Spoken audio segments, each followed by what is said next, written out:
Itu kata guru kita, kalau nonton bola ambil hikmahnya. Apa hikmahnya? Coba lihat Amerika lawan Korea, contohnya.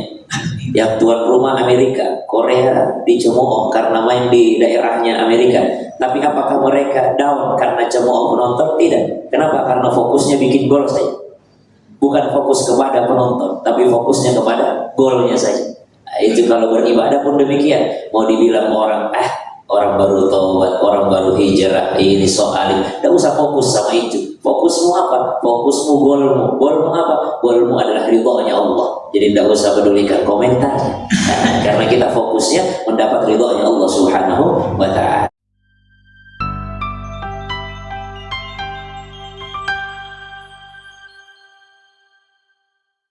Alhamdulillah, segala puji bagi Allah yang memberikan kita kesempatan untuk masih hidup. Karena kalau dibilang rizki itu hanya materi, maka rizki hidup itu sangat penting. Saya rasa tidak ada yang ketika diberikan pilihan, diberikan uang banyak, tapi sisa waktunya 1 menit, bagaimana bisa menikmati materi kalau tidak ada hidup dari Allah Subhanahu wa ta'ala. Bahkan orang yang sudah berada di alam kubur, mereka minta, Rabbi laula akhartani ila ajalin qarib fa saddaqa wa akum minas salihin. Mereka minta hidup kembali. Salawat serta salam kita haturkan kepada baginda Sayyidina Muhammadin sallallahu alaihi wasallam. Cukuplah menjadi bukti bahwa salawat itu sangat penting. Tidaklah sah salat seseorang kalau tidak pakai salawat. Jadi tidak akan pernah sah salat seseorang kalau tidak ada salawatnya. Biar dari awal takbiratul ihram sudah bagus, al-fatihahnya fasih, habis al-fatihah bahkan baca surah yasin sepanjang itu bacaannya, ruku sujudnya bagus, tapi pada saat tahiyat dia tidak baca sholawat, maka tidak sahlah sholatnya. Nah, ini salah satu bukti penting bahwa ternyata sholawat itu sangat berpengaruh dalam kehidupan kita. Sholat saja yang menjadi tiang agama itu tidak akan pernah sah sholatnya kalau tidak membaca sholawat di dalam sholatnya.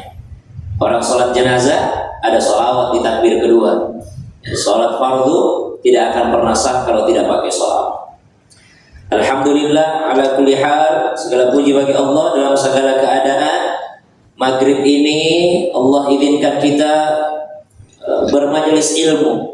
Karena Imamul Ghazali rahimahullah, beliau sampaikan, al-ilmu bila amalin junun. Orang berilmu tidak diamalkan, orang gila namanya. Orang berilmu tapi tidak diamalkan, namanya gila. Ada dia punya uang tapi tidak pernah dipakai uangnya, orang gila. Bangun rumah bagus-bagus di Brawijaya tapi tidur di pinggir jalan, panasan kehujanan, orang gila namanya. Beli baju banyak-banyak tapi dia tidak pernah pakai untuk orangnya, orang gila namanya. Beli kendaraan tapi tidak pernah dipakai, subhanallah, namanya orang gila. Beli makan tapi tidak pernah dimakan, sampai basi itu makanan, orang gila namanya. Maka kata Imam Al-Ghazali, orang berilmu, punya ilmu, al-ilmu bila amal, dia punya ilmu tapi tidak diamalkan, namanya orang gila, junun. Tapi ada yang lebih berbahaya, wal amalu bila ilmin la yakun. Beramal tapi enggak pakai ilmu, sia-sia, tidak akan pernah bisa, mustahil. Coba sholat saja kalau tak pakai ilmu, bagaimana bisa sah sholatnya? Nah, banyak di pengajian-pengajian ketika kita tanya, sholat itu diantara rukunnya takbiratul ihram, Allahu Akbar. Ketika kita tanya kadang-kadang di majelis, takbiratul ihram itu yang mana? Mulutnya, lisannya, atau tangannya? Allahu Akbar. Kadang-kadang ada yang menjawab takbiratul ihram itu tangan. Oh, kalau dikatakan takbiratul ihram itu tangan, berarti boleh orang sholat begini, tidak bergerak mulutnya, silent aja. Oh, tidak sah. Maka takbiratul ihram itu lisan, namanya juga takbir. Coba lihat orang kalau takbir, Allahu Akbar, mulut itu takbir. Takbiratul ihram itu lisan. Maka kalau ada orang sholat lalu tidak bergerak mulutnya, maka pastikan sholatnya tidak sah. Ada orang sholat tidak pernah bergerak mulutnya, maka pastikan sholatnya tidak sah. Karena takbiratul ihram itu bukan tangan. Takbiratul ihram itu adalah lisan, Allahu Akbar. Tangannya di antara sunnah. Sunnah Allahu Akbar. Jadi kalau ada orang sholat mode silent, tidak pernah bergerak mulutnya, diam mulutnya, tidak terdengar suaranya minimal di telinganya sendiri, maka pastikan sholatnya secara fikih tidak sah sholatnya. Subhanallah. Ini beramal tanpa ilmu layakun, tidak akan pernah bisa. Datang rajin sholat berjamaah, tapi tidak pakai ilmu. Ada ilmu menjadi makmum. Tidak sah takbiratul ihramnya makmum kalau belum selesai imamnya takbiratul ihram. Allahu Akbar. Nanti selesai imam, baru makmum boleh Allahu Akbar. Kapan dia imamnya baru? Allahu, baru dihu. Makmumnya karena saking semangatnya beramal, udah takbiratul ihram juga, maka dia tidak sah sebagai makmum. Bahkan bisa batal sholatnya kalau dia ngikutin gerakannya imam, padahal dia tidak sebagai makmum, tidak dianggap sebagai makmum. Subhanallah. Nah ini kata Imam Al-Ghazali, jangan berani-berani masuk ke ranahnya beramal kalau belum ada ilmunya.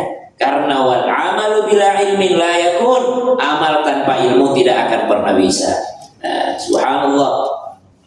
Maka kitab Alhamdulillah malam ini kita dikasih kesempatan, meskipun daripada lepas kerja pulang kerja, waktu kerja mencari al-kasbul mahmud, mencari pekerjaan yang halal yang terpuji, itu adalah bagian jihad fisabilillah. Namun mampir sholat sekalian mendengarkan ilmu, itu adalah sesuatu yang luar biasa, rezeki dari Allah Subhanahu wa ta'ala. Kata Imam Zainuddin Al-Barbahari rahimahullah, minimal orang beriman itu cari ilmu 3. Yang pertama, carilah ilmu yang yusahhihu ta'at. Carilah ilmu yang membenarkan ketaatanmu. Kita pengen taat, bagaimana cara taat ini benar? Cari ilmunya. Apa ilmunya? Ilmu syariat namanya, atau bahasa agamanya ilmu fikih. Ilmu fikih supaya benar itu namanya ibadah. Saya syuting ke Trans TV jam 5 subuh sudah live. Saya berangkat dari rumah jam 4 subuh. Saya sholat subuh di Trans TV. Habis sholat subuh saya syuting 2 episode, 1,5 jam, 1,5 jam. Jam 8 selesai. Habis jam 8 selesai, mungkin saya kuliah. Setelah kuliah mungkin ada kajian habis zuhur. Setelah itu main sama anak. Dari subuh sampai maghrib saya lupa makan, lupa minum. Apakah terhitung puasa? Saya lupa makan, lupa minum dari subuh sampai maghrib. Apakah terhitung puasa? Tidak, belum tentu. Kenapa? Kalau tidak pakai ilmu. Kenapa? Tidak berniat, maka tidak terhitung puasa. Maka amal itu mesti dengan ilmu. Maka kata Imam Zainuddin Al-Barbahari, cari dulu yang pertama namanya ilmu fikih. Biar sah dulu ibadahnya, supaya kita tahu yang mana ternyata yang menjadi rukun dalam ibadah, yang menjadi wajib dalam ibadah. Contoh kecil, thaharah, bersuci. Ada orang mandi wajib, mandi besar. Kalau tadi mungkin mandi sunnah, Jumat, atau ada yang mandi wajib mungkin. Kalau orang mandi di bawah 2 kullah air yang ada di wadahnya, subhanallah, maka ketika dia mengambil air dari wadah yang kurang dari 2 kullah itu, maka mesti dia berniat, saya ingin mengambil air. Kapan dia tidak berniat saya ingin mengambil air, maka dianggap dia sedang memandikan tangannya. Kalau tangannya masuk ke dalam situ, berarti airnya sudah mustakmal. Kalau sudah mustakmal, tidak sahlah dipakai mandi besar, tidak sahlah dipakai bersuci. Inilah pentingnya ilmu dalam beramal. Nah, subhanallah, ada air yang kurang dari 2 kullah, lalu mandi, mengambil air begitu saja tanpa berniat dalam hatinya, saya niat ambil air. Kapan diambil berniat mengambil air, maka itu tidak menjadi mustamal. Sebagaimana baginda Nabi SAW ketika dia mandi dari bekas air mandinya Ibunda Khadijah, mandi dari bekas mandinya Ibunda Aisyah, mandi dari air bekas mandinya Ibunda Zainab. Lalu beliau disampaikan, ya Rasulullah, saya sudah pakai mandi air tadi itu.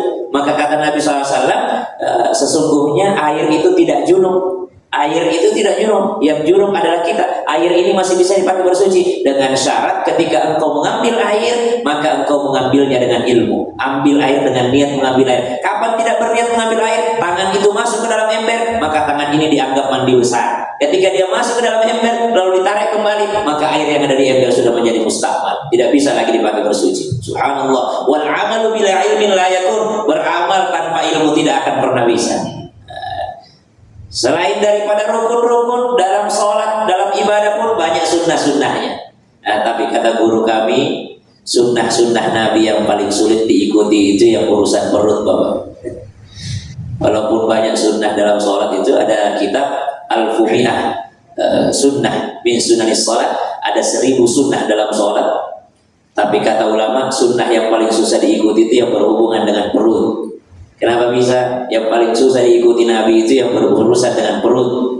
Kalau urusan sholat mungkin masih ada yang kuat. Seperti Sayyidina Utsman bin Affan bisa sholat 2 rakaat 30 juz. Rakaat pertama 15 juz, rakaat kedua 15 juz. Seperti Uwais Al-Qarni radhiyallahu anhu bisa sholat dari Isya sampai subuh sholat malamnya. Karena sholat malam itu unlimited rakaatnya. Kalau sholat witir ada limitednya. Tapi kalau sholat malam tidak ada batasnya. Yang penting udah sholat Isya, mau sholat sunnah sampai subuh pun boleh. Paling jedanya nonton World Cup. Paling jedanya 90 menit. Saya berhenti sholat sunnah dulu, nonton dulu apa sebentar malam apa? Ya Piala Dunia. Tidak tahu nanti malam jadwalnya apa nanti malam. Subhanallah. Itu kata guru kita, kalau nonton bola ambil hikmahnya. Apa hikmahnya? Coba lihat Amerika lawan Korea, contohnya. Yang tuan rumah Amerika, Korea dicemooh karena main di daerahnya Amerika. Tapi apakah mereka down karena cemooh penonton? Tidak. Kenapa? Karena fokusnya bikin gol saja. Bukan fokus kepada penonton, tapi fokusnya kepada golnya saja. Nah, itu kalau beribadah pun demikian. Mau dibilang orang baru taubat, orang baru hijrah, ini soalin, tidak usah fokus sama itu. Fokusmu apa? Fokusmu golmu. Golmu apa? Golmu adalah ridhonya Allah. Jadi tidak usah pedulikan komentarnya.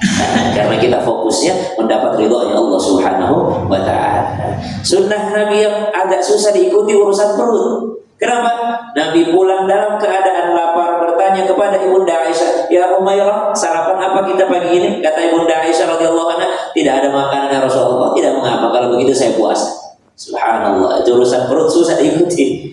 Nabi dalam keadaan berpuasa pulang ke rumahnya, kata Ibunda Aisyah, "Ya Rasulullah, saya udah masak." Kata Nabi, "Ayo kita makan bersama. Dari tadi saya menantikan ingin makan bersamamu, padahal sedang puasa." Nah, kalau kayak saya lagi puasa sunnah, lalu istri saya nawarin makan, bisa naik emosi, apalagi orang Sulawesi. Makanya kamu itu kalau kita sahur bangun, supaya kau tahu kami lagi puasa. Orang lagi puasa kau malah masak. Nah, itu. Tapi Nabi SAW sedang berpuasa pulang ke rumahnya, istrinya sedang masak. Apa kata Nabi SAW? "Kalau begitu ayo kita makan bersama." Padahal lagi puasa. Ibunda Aisyah tidak tahu Nabi sedang berpuasa. Nah, yang paling indah itu ketika Nabi pulang dalam keadaan lapar. "Ya Umairah, adakah yang bisa kita makan pagi ini?" Kata Ibunda Aisyah, "Ya Rasulullah, ada cuka." "Oh, kalau begitu kita makan pakai cuka, roti kita celup cuka." Subhanallah. Makan, sementara makan menetes air matanya Ibunda Aisyah. "Ya Rasulullah, manusia yang paling mulia di atas muka bumi ini makan hanya dengan lauk cuka." Apa kata Nabi SAW setelah makan? "Ya Aisyah, ya Umairah, tidak ada lauk yang lebih nikmat dibanding cuka." Subhanallah, itulah Nabi Muhammad SAW. Maka kalau dikatakan sunnah Nabi susah diikuti, urusan perutnya saja susah sekali diikuti. Datang Ibunda Fatimah radhiyallahu anha warḍaha, "Ya Rasulullah, ada roti." Dimakan sama Nabi SAW. Ketika dimakan, kata Rasulullah SAW, "Ya Fatimah, wahai anakku sayang, inilah makanan pertama yang masuk ke mulut abahmu selama 3 hari. Selama 3 hari baru masuk roti." Subhanallah. Jadi 3 hari itu makan apa? Cuma aswadain. Apa itu aswadain? Kurma dan air putih. Kata Ibunda Aisyah, "Kunna alu Muhammad." Kami ini keluarganya Muhammad, kadangkala sebulan lamanya tidak pernah makan kecuali aswadain. Apa aswadain? Cuma kurma dan air putih. Itulah Sayyidina Muhammadin sallallahu alaihi wasallam. Jadi kalau mau cari sunnah Nabi yang susah diikuti, itu urusan perut. Kalau urusan yang lainnya kita kadang-kadang masih bisa sesekali ngikutin. Oh, Nabi SAW puasa 10 Muharram, oh saya ngikutin ah. Nah, tahun kemarin tidak ngikutin, tahun ini saya berusaha, saya bisa. Oh, Nabi SAW puasa Senin Kamis, kadang puasa kadang tidak, saya ngikutin ah. Nabi SAW ba'diyah maghrib, saya ngikutin ah. Jadi ada orang yang istiqomah, subhanallah. Nah, tapi kalau urusan perut, nah ini yang masya Allah. Bahkan ada ulama seumur hidup tidak pernah makan semangka. Ditanya, kenapa tidak makan semangka? Kata beliau, karena saya menemukan Nabi makan semangka. Terus kenapa kau tidak mau makan padahal Nabi makan semangka? Kata ulama ini, karena saya belum menemukan hadisnya bagaimana caranya Nabi makan semangka. Pakai sendok kah? Dikupas kah semua dulu kulitnya? Atau bagaimana caranya, bentuk segitiga kah? Atau gimana? Maka saya belum berani kalau belum menemukan caranya Nabi SAW makan semangka. Sebegitunya para ulama ingin berusaha mengikuti Nabi Muhammad SAW. Nah, dari mana itu ilmu? Dari mana bisa mengetahui kebiasaan Nabi SAW? Dari ilmu. Subhanallah. Maka kata Imam Zainuddin Al-Malibari, carilah ilmu yang pertama, urusan fikih dulu, supaya yusahhihu dha'ah. Kita ini pengen taat kepada Allah, tapi carilah ilmu untuk membenarkan ketaatan kita kepada Allah. Ada orang pengen taat kepada Allah tapi tidak ada ilmunya. Akhirnya puasa Ramadan, puasa dia. Pas azan maghrib diajak, silahkan berbuka puasa. Zahaballahu ma qabatallatil uruf wa thabatal ajru insyaallah. Kata dia, saya Ustaz, bertahun-tahun saya tidak puasa. Maka kalau Ustaz buka puasa di maghrib, saya ingin membayar yang dulu-dulu saya tidak puasa. Saya insyaallah buka puasa habis tarawih. Karena saya baru tahun ini puasa. Ini orang pengen taat tapi tidak ada ilmunya. Dia pikir semakin lama dia puasa semakin banyak pahalanya. Padahal sunnahnya semakin kita bersegera, itu sunnah Nabi SAW. Nah, ada orang pengen subhanallah mengejar. Oh, saya kalau pulang kerja enak mampir di Brawijaya di Nurul Hidayah sholat tarawih. Kebetulan pulang kerja kan macet. Sampai di sini orang udah tarawih. Saya mau mengajar ini, saya ikut tarawih. Allah, ikut tarawih. Habis tarawih ditanya, emang tadi udah sholat isya? Belum, nanti aja di rumah, tarawih aja dulu. Subhanallah. Ini pengen taat tapi nggak ada ilmunya. Tidak sah sholat tarawih kalau belum sholat isya. Tidak sah sholat tarawih kalau belum sholat isya. Maka apa yang mesti dilakukan? Dengan ilmu. Imamnya tarawih, silahkan Anda jadi makmum, niatnya sholat isya. Ikutin gerakan imam. Imamnya beri salam, kita lanjut lagi 2 rakaat. Selayaknya sholat isya 4 rakaat. Bisa beda niatnya imam sama makmum? Bisa. Yang penting sholatnya sejenis. Yang tidak boleh itu kalau sholatnya beda jenis. Dia niat sholat asar bermakmum sama imam yang sedang sholat jenazah, tidak bisa. Nah, beda jenis. Kalau sejenisnya sama rukuknya, sujudnya segala macam boleh saja. Imamnya niatnya sholat tarawih, makmumnya. Karena sholat itu berjamaah itu tergantung niat makmumnya, bukan niat imamnya. Kalau kita jalan ke mall atau kita terlambat datang, ada orang yang sedang sholat, langsung jadi makmum aja di belakangnya. Ustaz, kalau dia sholat sunnah, tidak mengapa, tergantung niat makmumnya. Ada juga orang pakai colek-colek, tepuk-tepuk dulu, tepuk. Yang ditepuk juga nggak tahu ngapain. Subhanallah, padahal langsung niat jadi makmum saja di sampingnya, itu sudah sah.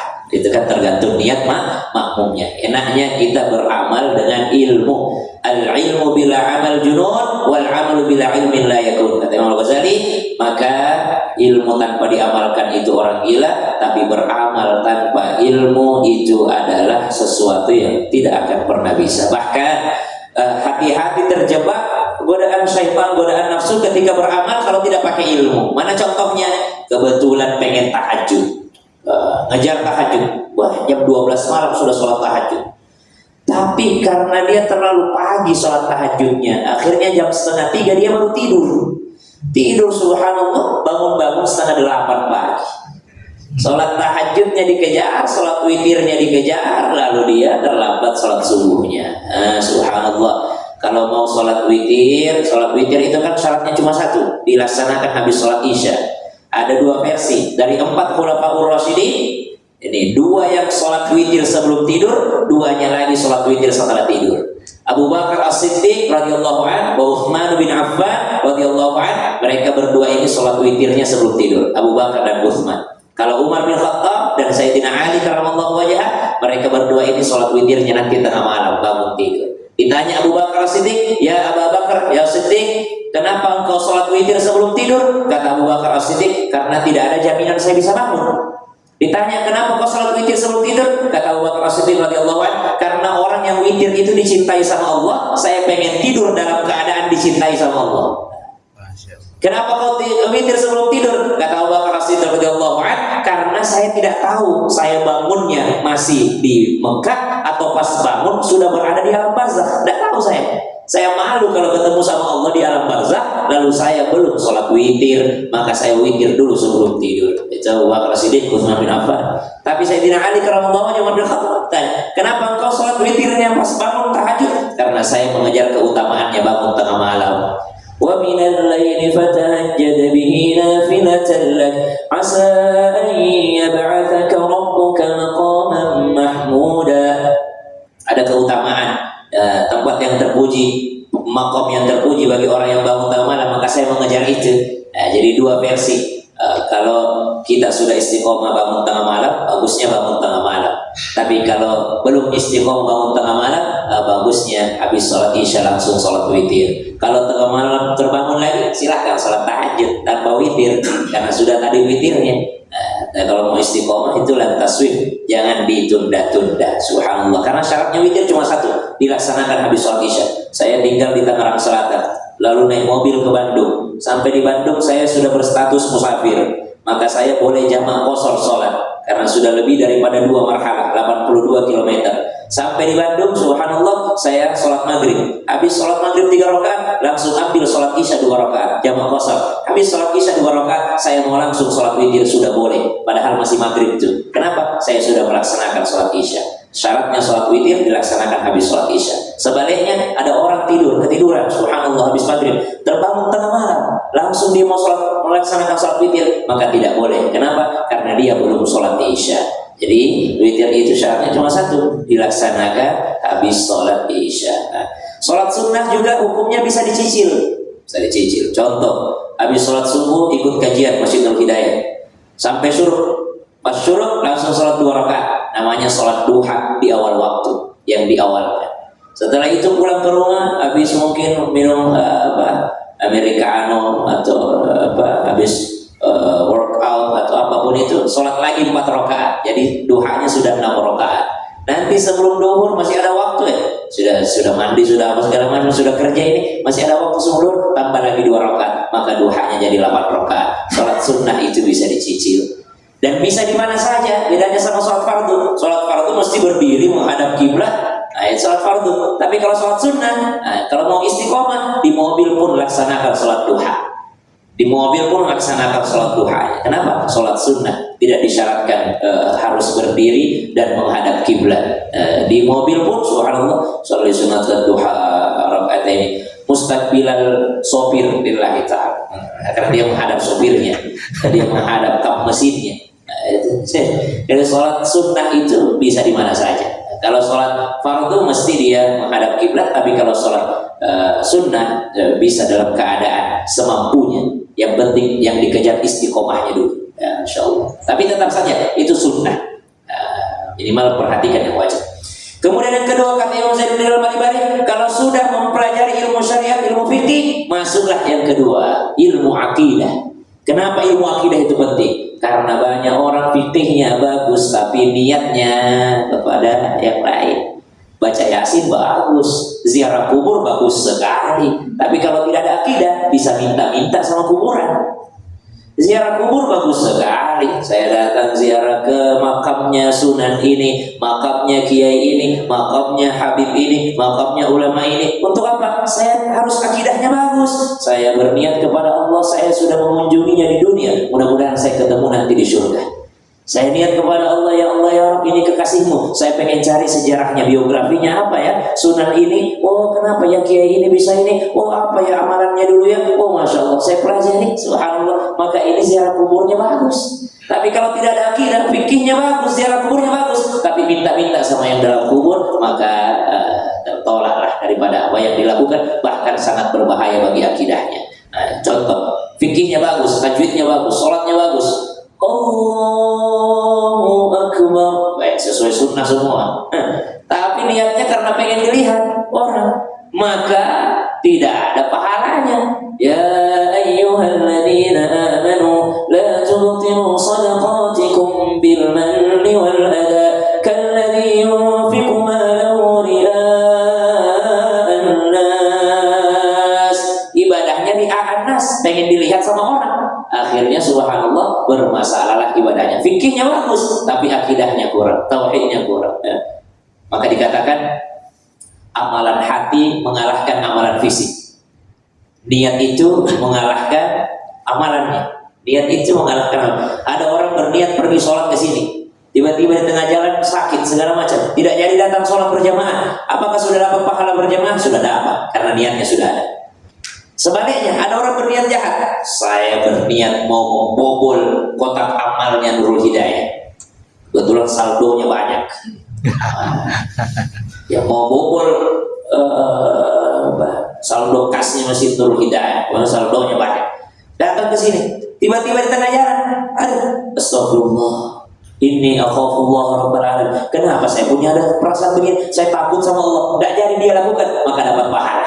Karena tidak jadinya disebabkan takut kepada Allah. Beda ceritanya kalau sudah berniat bobol saldo kas, lalu ternyata ketahuan diaudit, tidak jadi, ini tetap berdosa. Karena tidak jadi ngambilnya bukan takut kepada Allah, tapi karena ketahuan. Ada orang mau maling, mau bobol rumahnya orang, tidak jadi maling. Kenapa? Karena tidak bisa tembus, tetap berdosa. Kenapa? Karena tidak jadinya bukan takut kepada Allah, tapi karena memang tidak bisa tembus. Niat itu kadang-kadang lebih baik daripada amal. Ar-Rahman 'allamal Qur'an khalaqal insan.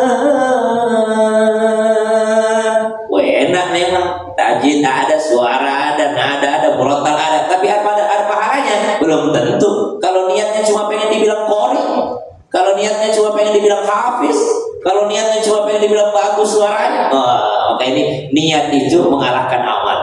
Niat itu mengalahkan amal. Ilmu apa namanya? Bukan lagi masuk ranah ilmu fikih itu ranahnya sudah ilmu tauhid, ilmu akidah. Maka ibadahnya disempurnakan dengan sahnya ibadah dengan ilmu fikih, ilmu syariat, tapi diterimanya itu ditentukan dengan ilmu tauhidnya, ilmu akidahnya.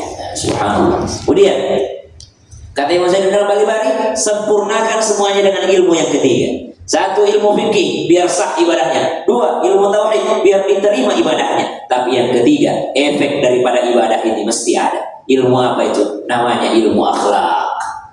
Inna salata tanha 'anil fahsya'i wal munkar. Karena ujung-ujungnya salat itu ujung-ujungnya akhlak. Sungguh salat itu mencegah daripada perbuatan keji dan mungkar. Ibadah yang paling digoda sama setan, ibadah salat. Kenapa bisa? Karena kalau udah bagus salatnya, terhindar dari keji dan mungkar. Makanya setan itu tidak mau orang memperbaiki kualitas salatnya. Itulah kenapa kalau ada pengajian judulnya fikih salat, ini agak malas kita. Tapi kalau judul kajiannya membuka pintu rezeki, rame itu. Judul kajiannya mengobati hati yang terluka, rame itu, apalagi ibu-ibu. Move on dari masa lalu, rame biasanya itu. Atau kajiannya tentang turunnya Isa Al-Masih atau misteri Dajjal, rame biasanya itu. Tapi kalau fikih sholat agak-agak. Padahal sebenarnya setan itu paling kuat menggoda ketika sholat. Kenapa? Karena kalau orang sholatnya bagus, itu akan mencegah perbuatan keji dan mungkar. Janjinya Allah tidak mungkin bohong Allah. Inna sholata tanha 'anil fahsya'i wal munkar. Sholat itu mencegah daripada perbuatan keji dan mungkar. Apa ujung-ujungnya puasa? La'allakum tattaqun. Akhlak lagi, bertakwa. Subhanallah. Maka kata Imam Zainul Al-Balibari, cari ilmu fikih, ilmu akidah, yang ketiga ilmu tasawuf atau ilmu akhlak. Karena ujung-ujungnya ibadah itu adalah akhlak. Jangan sampai fikihnya bagus, akidahnya bagus, tapi senantiasa meremehkan orang. Sian, sholatnya begitu. Sian, kalau sholat tidak ke masjid. Sian, celananya masih di bawah mata kaki. Sian, meremehkan orang. Subhanallah. Maka ilmu tasawuf itu ilmu ketiga yang penting. Nah, ada catatannya ulama. Apa catatannya? Jangan sampai ada orang lompat ke ke ilmu akhlak terlebih dahulu, ilmu tasawuf, lalu tidak melewati ilmu fikih. Karena kapan lompat ke ilmu tasawuf tidak melewati ilmu fikih, ilmu akidah, itulah yang menjadi mamaku peron syududu. Itu kalau kita lihat di sosial media ada itu, saya bicara dengan malaikat, saya bisa bahasa semut, ashkoli innaka syududu. Itu karena langsung lompat ilmu hati, ilmu akhlak, tidak melewati ilmu fikih. Sehingga ada yang bilang percuma kita kepada Arafah, kalau mau haji itu urusan kita dengan Allah, cukup kita ke Gunung Salak saja, itu sudah mirip-mirip dengan Gunung Arafah, pada Arafah, Gunung Jabal Arafah. Nah, di Makassar ada namanya Gunung Bawakarai. Nah, kita tawaf di atas sana itu tersambung sama gunung yang ada di Mekah itu, lewat goa ini nanti tembus ke goa yang ada di Goa Hiro.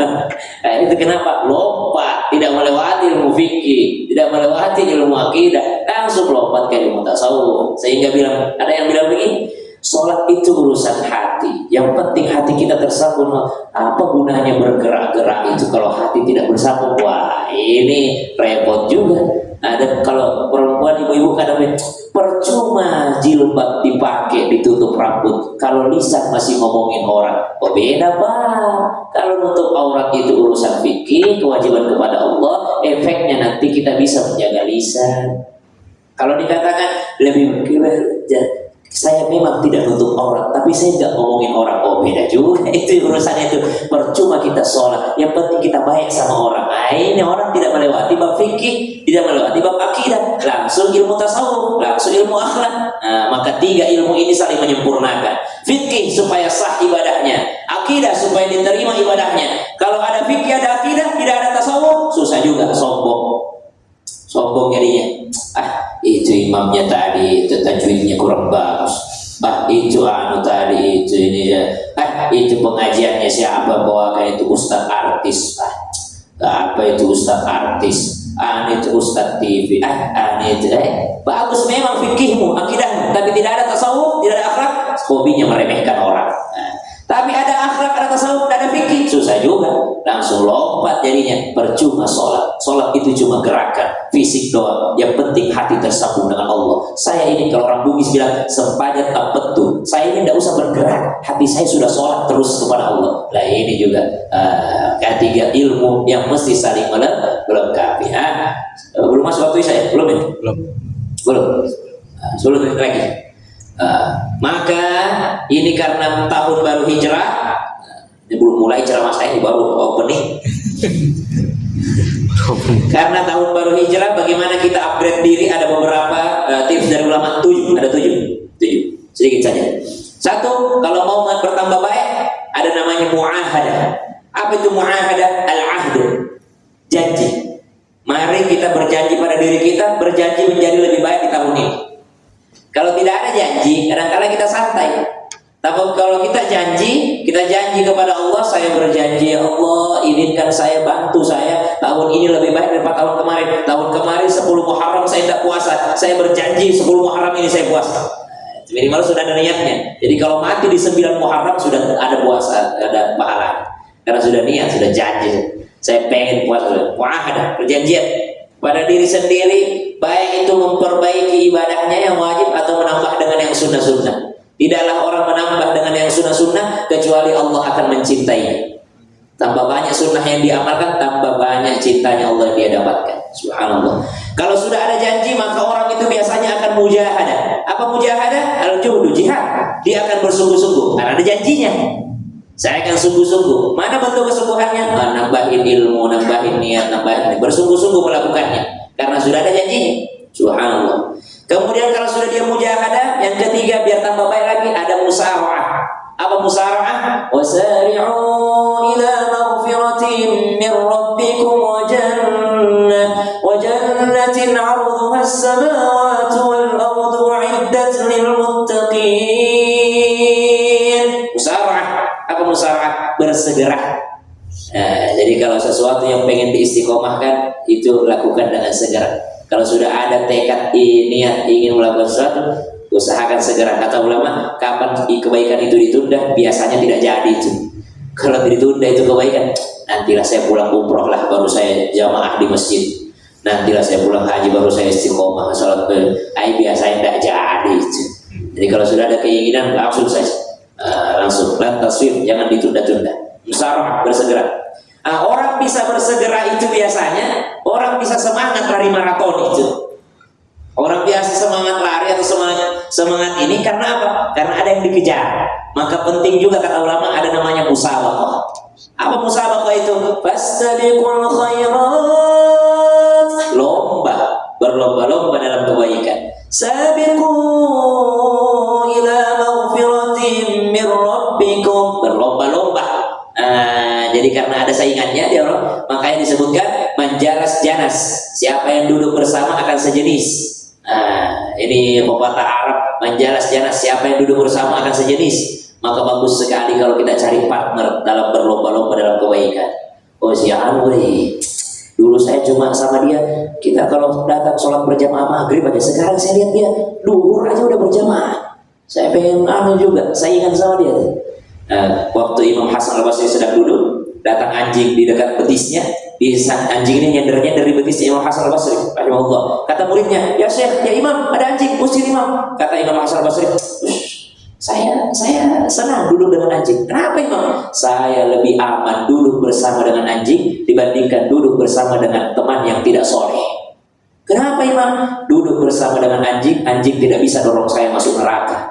Tapi berteman dengan orang yang tidak soleh, dia bisa narik saya masuk neraka. Jadi lebih bahaya itu duduk bersama dengan orang yang tidak soleh dibandingkan duduk bersama dengan anjing. Habis duduk sama anjing tinggal dibersihin najisnya. Tapi kalau duduk bersama dengan orang yang tidak soleh, kadang-kadang kita pengen sholat isya di masjid karena ada tamu yang tidak soleh, ada teman yang tidak soleh, tidak jadi kita datang sholat berjamaah gara-gara teman yang tidak soleh. Subhanallah, penting cari persaingan, ya berlomba-lomba urusan akhirat. Sabiqu musabaqah. Yang sudah berapa itu? 4 ya. Mu'ahadah, janji, mujahadah, sungguh-sungguh, musara'ah, bersegera, musabaqah, berlomba-lomba. Yang kelima, muraqabah. Apa muraqabah? Merasa diawasi sama Allah. Raqib, ya, muraqabah, merasa diawasi, merasa dilihat sama Allah. Wa wassayna al-insana biwalidayhi ihsana. Kita disuruh berbuat ihsan. Apa itu berbuat ihsan? Berbuat baik yang kita yakin dilihat sama Allah. Untuk urusan berbakti sama orang tua itu kita ihsan namanya.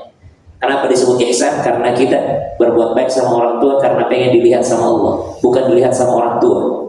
Karena kalau dilihat sama orang tua, kalau sama orang tua itu selalu kurang. Seberapapun kau kasih kepada orang tua itu selalu kurang, tidak akan pernah. Kamu setetes air susu ibu tidak akan pernah kau bisa balaskan. Apalagi kalau sudah keluar kalimat favoritnya emak-emak itu, surga di telapak kaki ibu. Makanya kita berbuat baik sama orang tua itu karena pengen dilihat sama Allah, bukan dilihat sama emak, sama ayah. Makanya disebut al-ihsan. Muraqabah, merasa diawasi sama Allah. Yang keenam, ini penting sekali ini, apalagi momen tahun baru ini, namanya muhasabah. Hasibu anfusakum qabla an tuhasabu. Hisablah dirimu, hitunglah dirimu sebelum engkau dihitung. Enak kalau kita hitung-hitung diri kita sebelum kita dihitung nanti di akhirat. Orang yang kurang hisabnya di akhirat itu adalah orang yang banyak hisabnya di dunia. Jadi kalau dia banyak hisabnya di dunia, insya Allah kurang hisabnya di akhirat karena dia sudah hitung duluan. Nanti kurang, maka disebutkan sama Nabi SAW, tuba liman syaghala aibuhu an uyubin nas. Kata Nabi SAW, sungguh beruntung orang yang sibuk dengan aibnya sehingga dia terlalaikan dengan aibnya orang. Sebaliknya, orang yang sibuk dengan aibnya orang lain akan terlalaikan dengan aibnya sendiri. Kalau kata pepatahnya, semut di seberang pulau kelihatan, gajah di pelupuk mata tak terlihat. Kalau sibuk melihat aibnya orang, tidak akan pernah melihat aib diri sendiri. Tapi kalau sibuk melihat aib diri sendiri, insya Allah terlalaikan dari aibnya orang lain. Kalau ada bertanya, kenapa Ustaz ngomongin orang itu enak, nikmat? Salah satu tipsnya itu supaya kita tidak senang gibah adalah sibuklah kita dengan aib diri kita sendiri sehingga kita tidak sibuk dengan aibnya orang lain. Tuba liman syaghala aibuhu an uyubin nas. Ketika datang orang mencaci maki Umar bin Khattab radhiyallahu an, Umar kau itu begini, dikritik ini Umar bin Khattab khalifah, dikritik kebijakannya segala macam, akhlaknya dikritik sama orang. Taman Umar bin Khattab, subhanallah, rahimallah man ahda ilayya uyubi. Semoga Allah mencintai orang yang menunjukkan aibku. Umar bin Khattab, semoga Allah merahmati, menyayangi orang yang nunjukin aib saya. Kenapa? Jadi saya tidak usah capek-capek lagi cari aib saya. Orang udah nunjukin kepada saya aib dan kekurangan saya. Kita ke Singapura, kemana, ke rumah sakit, bayar mahal untuk medical check up. Kita terima kasih sama dokternya, sama labnya. Ada orang nunjukin aib kita, mestinya kita berterima kasih. Kalau sudah di makom ini, maka insya Allah jamaah Nurul Hidayah bahagia hidupnya di dunia wal akhir. Muhasabah, hasibu anfusakum qabla an tuhasabu. Jadi sibuk-sibuklah sama kekurangan kita supaya kita tidak sibuk dengan kekurangannya orang lain. Mu'aqabah, ini yang terakhir, penting juga supaya bisa upgrade diri itu. Namanya mu'aqabah. Apa aqabah itu? Akibat denda, hukuman. Bagus kalau kita kasih hukuman diri kita. Wah, saya tidak puasa 10 Muharram, tidak kuat aku kalau urusan puasa, Ustaz. Ya sudah, kalau begitu hukum dirimu. Kamu tidak puasa, kamu yang traktir yang berpuasa. Saya tadi malam ini tidak tahajud, maka hari ini saya hukum diri saya nambahin rakaat duha saya sampai 12 rakaat. Saya tidak sholat ba'diyah maghrib tadi, maka saya mau hukum diri saya ini, saya isyanya ada qobliyahnya, ada ba'diyahnya. Saya tadi malam lupa baca surah Al-Mulk, saya hukum diri saya baca. Saya tadi Jumat lupa tidak baca Al-Kahfi, tidak sempat, maka hukum diri saya malam ini saya tidak akan pernah tidur sebelum baca surah Al-Mulk. Hukuman-hukuman yang menambah kebaikan. Maka kata ulama, untuk upgrade diri itu perlu juga kita kasih denda diri kita, kasih aqabah, mu'aqabah, memberikan denda, memberikan hukuman jikalau checklist ini, to-do listnya tadi tidak sempat kita amalkan. Jadi inilah ada 7 tipsnya supaya tahun ini insya Allah menjadi pribadi yang lebih baik lagi. 1, mu'ahadah, ajakan perjanjian. Yang kedua, mujahadah, bersungguh-sungguh berjihad. 3, musyawarah, bersegera. 4, musabaqah, berlomba-lomba dalam kebaikan. Muraqabah, merasa diawasi sama Allah. Muhasabah, hitung-hitung kekurangan diri, apa yang kurang. Sholatku udah benar belum? Puasaku udah benar belum? Akhlakku sama keluarga udah benar belum? Yang ke-7 adalah mu'aqabah, sesekali kasih hukuman yang baik untuk diri kita. Hukuman apa? Tambahan amal ibadah. Tidak akan pernah rugi orang yang nambah amal ibadahnya, tidak akan pernah rugi.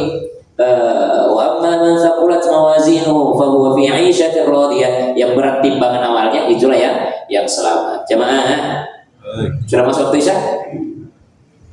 2 menit lagi. Tambah 2 menit ini kita belajar ada zikir sedikit. Apa itu?